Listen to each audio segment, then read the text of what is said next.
Beautiful.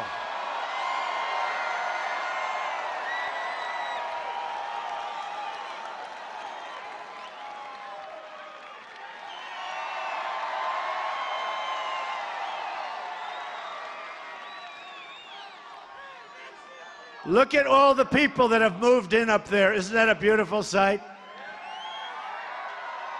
Another 10 minutes, they'll be full and we'll be out of here. That's sort of the way it works. So he has the Great Wall of Trump. Is that beautiful? Thank you. That's done with love, man. Thank you. I'll sign it.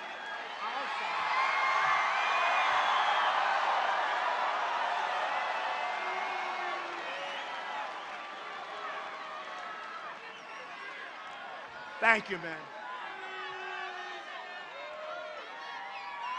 Thank you very much. That's really nice. I can't believe it. He put that sign up, and everyone went crazy. They thought he was a protester. He's just a very good-looking guy who happens to have some talent. Thank you, man. It's very cute. Thank you. And speaking of good-looking guys, my son is here. Eric, come up here. Come on, get up here. And Laura, his wife. Come here, Eric.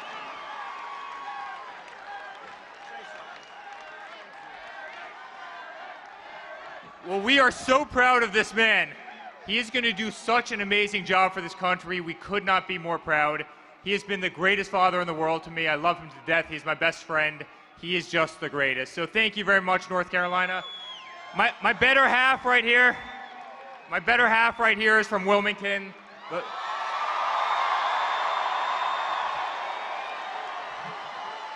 So we have North Carolina in our blood. We love it here. We're here all the time. Thank you so much.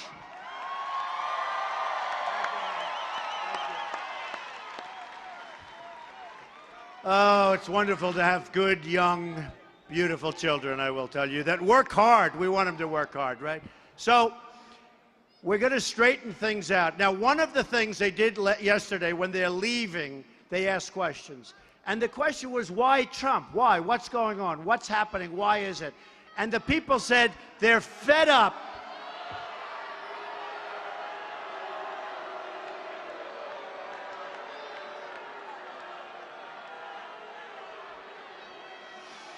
Troublemakers. You know what they do? They meet beforehand. They all take different sections. Troublemakers. Just professional troublemakers. Right, get her out of here. Get her out. Get her out.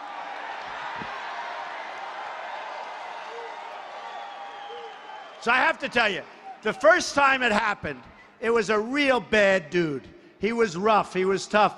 And he's starting to punch people, and he's screaming. He had a voice like Pavarotti. The guy's voice was unbelievable. And I saw it happening over in a corner. And he was a rough guy, and he was punching. And we had some people, some rough guys like we have right in here, and they started punching back. It was a beautiful thing. I mean, they started punching back. And this guy was so aggressive and such a terrible guy, and he was hurting people. And these guys punched back, and then the police came, and they took care of it. And the next day, it was a story how rough we were, how terrible it was.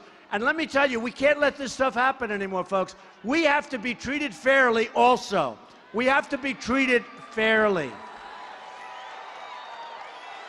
You know, it's funny.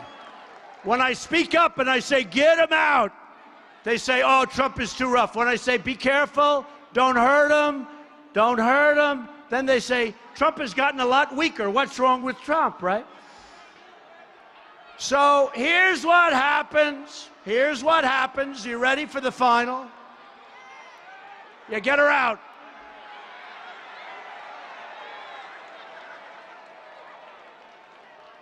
I don't know why, but I love it. Am I crazy? I love this.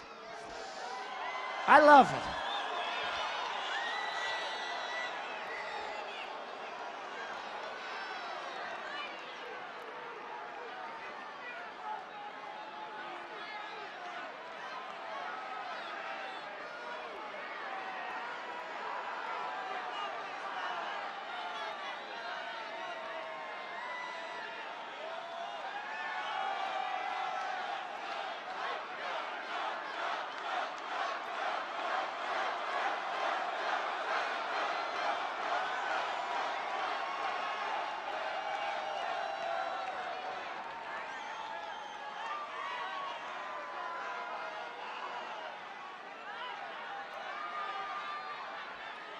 Who are these people?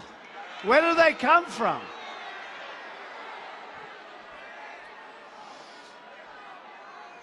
So folks, the bottom line, we're going to keep our companies. When people cheat us with monetary and currency manipulation, we're going to fight back. We're going to charge them. We're not going to be a country that allows our jobs to be taken anymore, folks. We're not going to be a country that allows our factories to be closed anymore. We're not going to take it anymore. All right? So here's the story. We don't win anymore. We don't win anymore. We don't win with the military. We can't beat ISIS.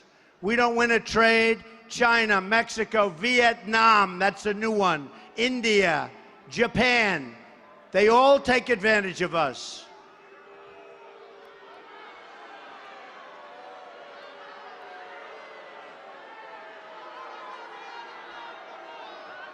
I will say this, these police are working hard tonight, right? They're working hard. They're great. They're great. Most underappreciated people. And our veterans are underappreciated. Veterans for Trump. Veterans for Trump. Let me have that sign. Let me have that. Get me that sign. I love that. Is your husband a veteran? Are you a veteran? Let me have that sign.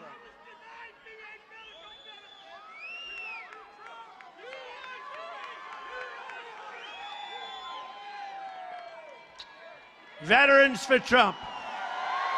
We love it. So we're going to take care of our veterans, folks. We have to. They're not being treated properly, and that's the way. You want your sign back, or can I have it professionally? I love this sign. I never saw this one. I love it. Okay.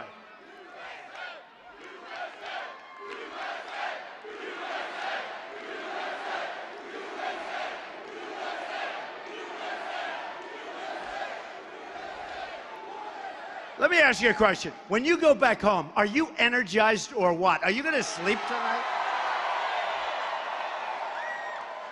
One of the commentators asked, who's back there right now, said to me, Mr. Trump, do you sleep at night? Who can sleep after you do this? This is like incredible. You know, it's like an incredible feeling. It's a great feeling. It's a great feeling because we have the greatest people in the world, but we don't have the great leadership. When we match up our leadership and our talent, and you have people that know what they're doing, this country is going to go to a level that it's never been before. I mean that. It's never been before. So we have people, and I don't know if I get credit for it, and I don't think I do. The fact that I self-fund, so I put in probably around $30 million, which, by the way, is less than all these other guys. You know, I'm in first place. CNN came out with a poll the other day. Trump, 49. The other guys, 15, 14. Don't we love that? Isn't that? And they spent far more than I did. I'll give you an example. In education, right? Education. How important is education? So the top 30, we're the worst of the top 30. We spend the most per pupil by far. Second is not even in the ball game. So we're the worst. We're going to turn it around, folks.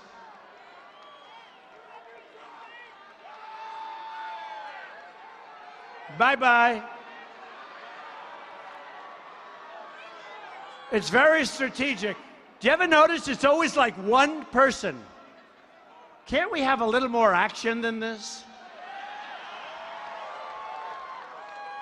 Goodbye, darling. It's unbelievable. So you have Norway, you have Denmark, you have Sweden, you have China. They're the best in terms of world education. We're at the bottom of the pack. We're number 30 out of 30.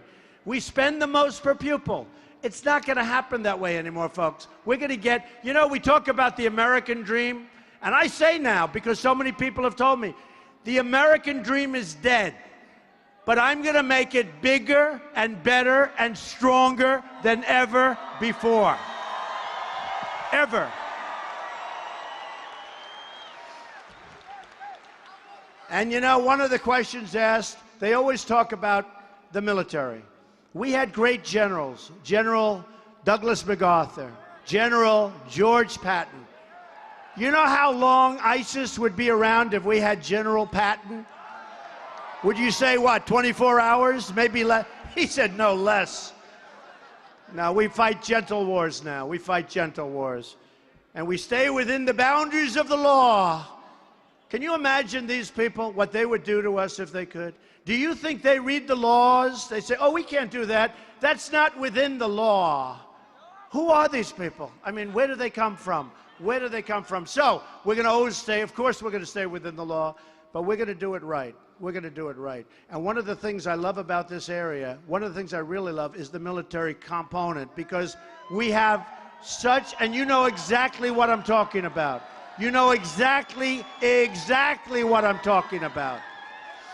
And I'll tell you what we have to do with our military. We have great people. We need great leaders. We have great leaders. You know, I know West Point, Annapolis, the Air Force Academy, these great places. We have George Pattons. We have General MacArthur's. We have to find them. We have to find them. And we have to buy the kind of equipment that they need, not stuff that's delivered that you don't want, but we deliver it because that company has political muscle with the guys that I'm with up here on the stage. Because that's what's happening. We buy equipment that we don't want because some companies have political muscle. No more, folks. Not going to happen. We're going to get the stuff we want. We're going to get the stuff we want. So we're going to have a situation where we're going to go to bid on so many things. We're going to balance our budget. You know, our budget is a mess. Did you see the omnibus plan 8 years ago? 8 weeks ago, they signed a budget that is so bad. Funds ISIS, funds Obamacare, funds Syrians coming in, funds Syrians coming in. And we don't know. Are they ISIS? We don't know. You know what? We have a migration. We got to work on it. I want to get the Gulf states to pay for it. They're not spending money. They have more money than anybody. We'll lead it. We'll lead it. We're very good. But we're not going to use our money anymore. We can't. We can't. We're not using our money. We're not going to make deals like the Iran deal anymore. $150 billion, and we get nothing. We're not doing it anymore. We can't allow the Syrians in as much as you feel that we should. And by the way, the migration, did you ever notice? You look at this migration and you say, how come there are so few women and children, right? You ever see that? They're strong men. You say, why aren't they back there fighting for their country?